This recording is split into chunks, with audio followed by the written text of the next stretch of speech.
Please order in hall. ইসরায়েলের কসাইখ্যাত বা নরপিচাস প্রধানমন্ত্রী বেঞ্জামিন নেতানিয়াহু জীবনে এমন অপমানিত হয়েছেন কিনা এর আগে তা হয়তো তিনি নিজেও জানেন না।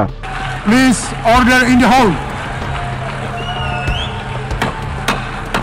তবে যা আজ ঘটল তা শুধু নেতানিয়াহুর জীবনেই নয়, সারা বিশ্ব ইতিহাসে নজির হয়ে থাকবে।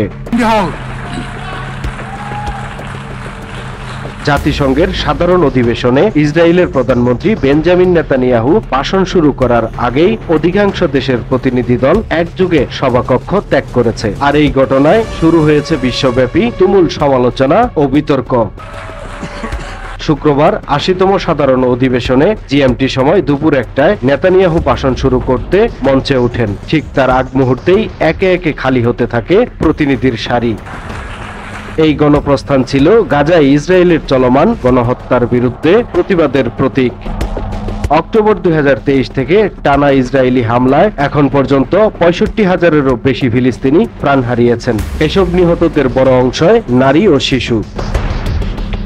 জাতিসংঘে এমন প্রকাশ্য প্রতিবাদ খুবই বিরল। তবে বিশ্লেষকদের মতে এই ঘটনা বিশ্ব কূটনীতিতে নতুন বার্তা দিয়েছে। একদিকে ইসরায়েলের অবস্থান ক্রমেই চাপে পড়ছে, অন্যদিকে ফিলিস্তিনি ইস্যুতে আন্তর্জাতিক সম্প্রদায়ের ঐক্য আরও স্পষ্টভাবে দৃশ্যমান হচ্ছে।